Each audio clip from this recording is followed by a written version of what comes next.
अस्सलामुअलैकुम, मैं हूं आपकी होस्ट अनम अली और इस वक्त मैं मौजूद हूं आदमजी फार्मा सर्विसेज के स्टूडियो से। आज हमारे प्रोग्राम का जो टॉपिक है वो है MUS, मेडिकली अनएक्सप्लेन्ड सिम्टम्स। और इसी सिलसिले में आज हमने दावत दी है अपने शो पर डॉक्टर नासिर सईद को, जो कि ज्वाइन कर रहे हैं हमें टोरंटो कनाडा से। Doctor Nasir associate professor of psychiatry के साथ साथ director faculty development Queens university Canada में अपनी सर्विसेज प्रोवाइड कर रहे हैं। मिलते हैं डॉक्टर साहब से और आज उनसे कुछ सवालात करेंगे रिलेटेड टू MUS। अस्सलाम वालेकुम डॉक्टर साहब, खुशामदीद कहती हूँ आपको शो पर। क्या हाल है, कैसे हैं आप? थैंक यू वेरी मच, अल्हम्दुलिल्लाह बहुत अच्छे। जी डॉक्टर साहब, जैसे कि आपको पता है कि आज प्रोग्राम का जो टॉपिक है, हमारा जो मौजू है वो है MUS, which stands for medically unexplained symptoms. तो डॉक्टर साहब, अगर हम आम फहम लोगों की मालूमात के लिए आपसे जानना चाहें कि मेडिकली अनएक्सप्लेन्ड सिम्टम्स होते क्या हैं और इनकी वजूहात क्या होती हैं? मेडिकली अनएक्सप्लेन्ड सिम्टम्स जो है वो कैटेगरी है साइकियाट्री में, मेंटल हेल्थ में, जहाँ पे पेशेंट आम तौर पे मुख्तलिफ फिजिशियंस, गैस्ट्रोएंट्रोलॉजिस्ट, न्यूरोलॉजिस्ट और मुख्तलिफ जगहों पे फिरता है, क्योंकि उसको ऐसी अलामतें होती हैं जैसे कि दर्द, मैदे का दर्द, बाजू का दर्द, पट्टों का खिंचाव, पेट में गैस, घबराहट, और उनके लिए वो मुख्तलिफ दूसरी स्पेशलिटीज में जाता है। उसकी वहां पे इन्वेस्टिगेशंस करवाई जाती हैं, टेस्ट करवाए जाते हैं, उसको मुख्तलिफ तरीके से देखा जाता है और फिर उसको दवाइयां दी जाती हैं, लेकिन उसको आराम नहीं आ रहा होता। और वो अलामतें जो मेडिकली इन्वेस्टिगेशंस पे या क्लिनिकल डायग्नोसिस पे फिट ना बैठती हों, वो इस जुमरे में आती हैं मेडिकली अनएक्सप्लेन्ड सिम्टम्स के तौर पे, कि ऐसे सिम्टम्स जो एक्चुअली होते हैं, मकर नहीं होता, कोई वो चक्करबाजी नहीं होती, लेकिन वो अलामतें एग्जिस्ट करती हैं, लेकिन जिस्म के अंदर ऐसा कोई पैथोलॉजी या एबनॉर्मेलिटी या कोई खास प्रॉब्लम नहीं होता जो किसी टेस्ट या इन्वेस्टिगेशन में जाहिर हो। सही, बिल्कुल सही। अच्छा डॉक्टर साहब, जहां हम MUS की बात कर रहे हैं, वहां अगर हम बात करें फंक्शनल न्यूरोलॉजिकल डिसऑर्डर, जो कि FNDs के नाम से भी जाना जाता है, लोगों को ये बताइएगा डॉक्टर साहब कि बेसिकली ये क्या होता है या ये क्या होते हैं? अच्छा, इसमें थोड़ी सी बैकग्राउंड बताता चलूं कि पहले मुख्तलिफ क्लासिफिकेशन सिस्टम जो साइकियाट्री में इस्तेमाल होते हैं, DSM होता है, ICD-10 होता है, या दूसरे क्लासिफिकेशन सिस्टम्स लोग यूज करते हैं। इसमें बतदरीज वक्त के साथ साथ तब्दीली आती चली जाती है, और वो तब्दीली आती इसलिए है कि कुछ प्रेजेंटेशंस फर्क होती हैं, कुछ डायग्नोसिस क्राइटेरिया बदलने की वजह उसकी मजीद तफसीली मालूमात। मसलन अगर कोई बीमारी आप समझें कि जैसे फ्लू था, तो फ्लू की बीमारी पहले जब डायग्नोज होती थी तो उसमें एक किस्म का ही फ्लू होता था, अब फ्लू की बहुत सारी किस्में। या जैसे कोविड की सिचुएशन आजकल हो रही है, तो उसमें कई किस्म के कोविड आपको कह रहे हैं कि मुख्तलिफ स्ट्रेन्स हैं वायरस के।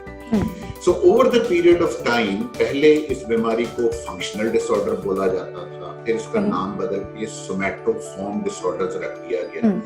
अब जो नई क्लासिफिकेशन सिस्टम आ रही है, उसमें इसको फंक्शनल न्यूरोलॉजिकल डिसऑर्डर का नाम है, और वो नाम देने की मेन वजह ये है कि वो कहते हैं जी ऐसे प्रॉब्लम्स जिसमें एज सच कोई स्ट्रक्चरल ब्रेन डैमेज या प्रॉब्लम नहीं है, लेकिन वो ब्रेन के सिम्टम्स के साथ पेशेंट प्रेजेंट करता है।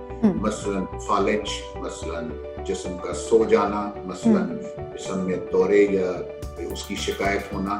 सो इन कैटेगरी को हमने फंक्शनल, यानी कि जो ब्रेन के फंक्शन से रिलेटेड काम है, इमोशंस, मेमोरी, ये सारे फंक्शनैलिटी है ब्रेन की, उससे रिलेटेड जो डिसऑर्डर्स हैं उनको फंक्शनल न्यूरोलॉजिकल डिसऑर्डर का नाम दिया गया है।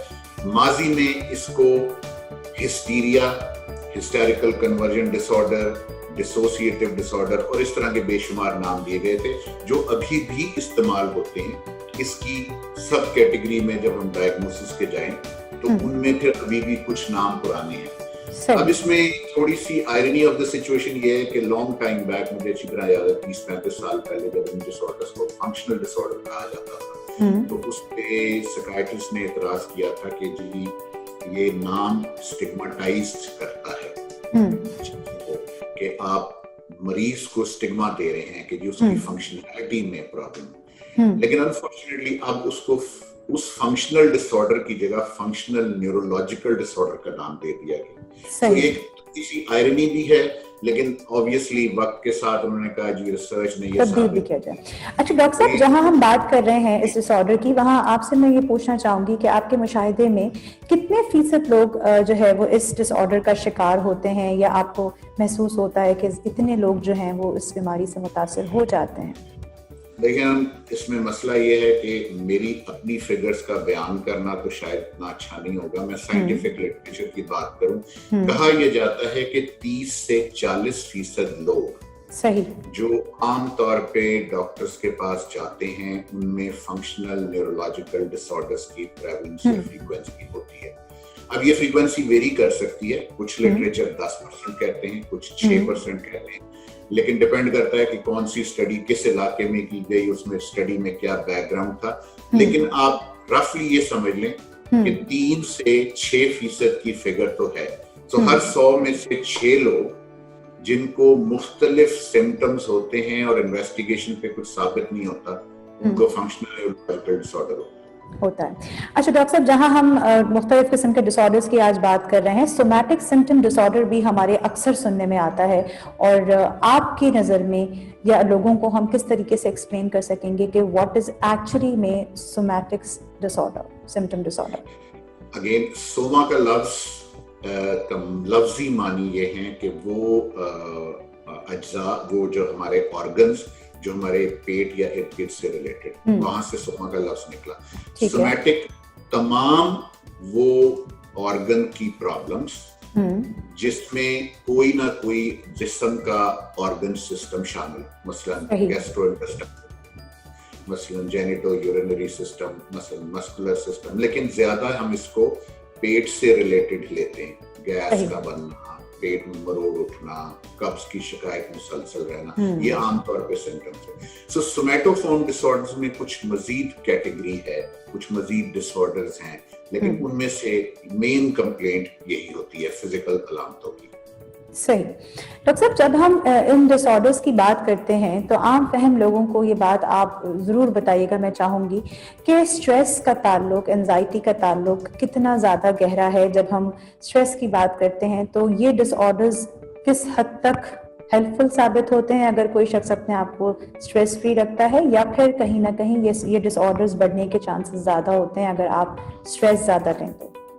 देखिए, मेन वजह जैसे मैंने पहले बताया कि फंक्शनल न्यूरोलॉजिकल डिसऑर्डर में इमोशंस और ब्रेन के फंक्शनैलिटी का है। ठीक है। जब भी इंसान का दिमाग सोचता है, जैसे हमारे दिमाग के अंदर 900 बिलियन सेल्स हैं, जिनमें से 100 बिलियन जो हैं वो सेल्स हैं जो फंक्शनल हैं, और 900 बिलियन न्यूरॉन्स जो हैं वो सपोर्टिंग सेल। अब ये जो सेल्स हैं, बिलियन, अगर आप गिनना शुरू करें बिलियन तक तो कई दिन और कई रातें गुजर जाएंगी, 1 2 3 4 बिलियन पहुंचेगा, इतना बड़ी अमाउंट है। और ये सारे एक दूसरे से कनेक्टेड हैं, और वो कनेक्टेड इस तरह से हैं कि ये कनेक्शन कोई फिजिकल कनेक्शन नहीं है। एक न्यूरॉन दूसरे न्यूरॉन से एक गैप पे है, और उसके दरमियान में एक डिस्टेंस है जिसको हम अपनी जबान में साइनैप्स बोलते हैं। So, एक इलेक्ट्रिकल इम्पल्स जो हमारी आंख से, कान से, जिस्म से कहीं से भी जाती है हमारे दिमाग को, वो न्यूरॉन्स में ट्रेवल करती है। सही। और एक वक्त में 1 मिलियन न्यूरॉन्स स्टिमुलेट होते हैं सिंगल स्टिमुलस पे। सो आप इमेजिन कर लें कि जब मैं आपसे बात कर रहा हूँ, आप सुन रही हैं, तो कितने सारे न्यूरॉन्स एक वक्त में स्टिमुलेट हो रहे हैं। इसमें इलेक्ट्रिकल ग्रेडियंट, फिर वो साइनैप्स जिसमें केमिकल ग्रेडियंट, और फिर आगे इम्पल्स। हमारे जज्बात और एहसासात सारे जितने भी हैं वो इन्हीं न्यूरोकेमिकल के तवाज़ुन और बैलेंस से जनरेट होते हैं, खास ब्रेन के एरियाज में। अगर हम स्ट्रेसफुल होंगे, और इन डिसऑर्डर्स के पीछे ज्यादातर लवाजमात यही हैं कि जो stress related social problems, cultural issues, other sensitive issues, जिनके बारे में मरीज अपने दिल से इजहार ना कर सके, वो सारी अलामतें जिस्म के अंदर सिम्टम के तौर पे पेश होती हैं। सो इमोशनल्स। अच्छा डॉक्टर साहब, जहाँ हमने इन डिसऑर्डर्स की बात की है, मैं आपसे सिर्फ लास्ट में एक और डिसऑर्डर जो कि कहलाता है पेन डिसऑर्डर, उसके बारे में मैं जानना चाहूंगी कि अगर आप मुख्तसरन बताना चाहें और आज का जो हमारा मौजू था उसको अगर कवर करना चाहें तो किस तरीके से आप आम फहम लोगों को मैसेज देंगे?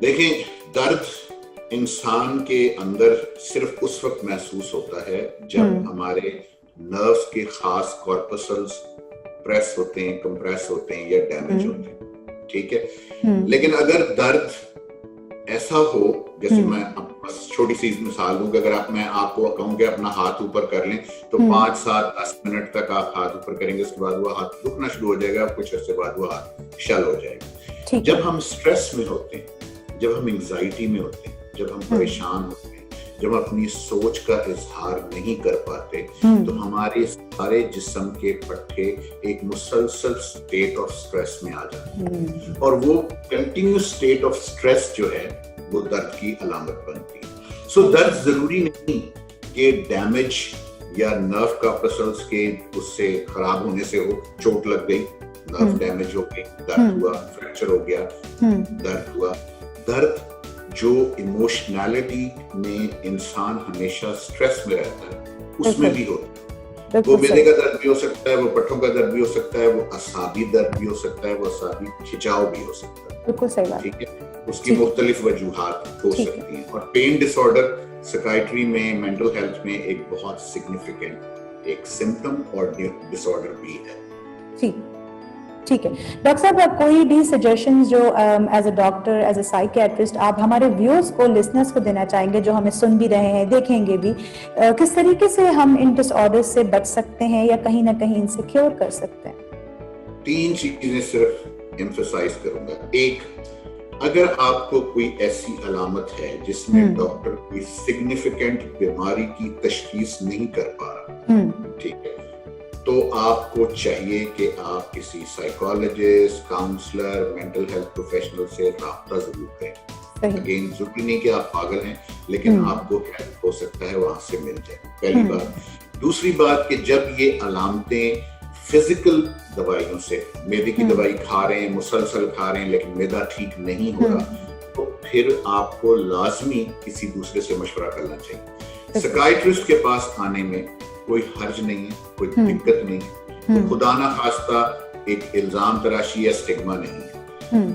अगर आप साइकियाट्रिस्ट के पास जाएंगे, वो आपके पेन डिसऑर्डर्स को, सोमैटिक डिसऑर्डर्स को, फंक्शनल न्यूरोलॉजिकल डिसऑर्डर्स को असेस करके उसकी मैनेजमेंट स्ट्रेटजीज बना सकता है, और आपके उस दर्द में जो मुसलसल कई सालों से आपका साथ दे रहा हो, डेफिनेटली आराम आ सकता है।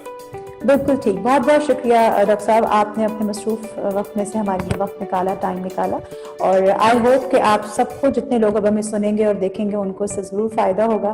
बहुत बहुत शुक्रिया डॉक्टर साहब आपका एक बार फिर से, और जितने लोगों ने हमें ज्वाइन किया। Very much, it was nice talking to you, and I hope कि खैर ये टॉपिक इंतहाई बड़ा और तफसीली है, लेकिन अगर इसकी डिटेल्स चाहिए हों तो मैं हाजिर हूँ। मेरा YouTube चैनल है, उस पे भी ये सारी चीजें डिटेल्स अवेलेबल हैं, so people can look at it. बिल्कुल डॉक्टर साहब, thank you so much, and thank you so much for watching us. जज़ाकल्लाह, बहुत शुक्रिया।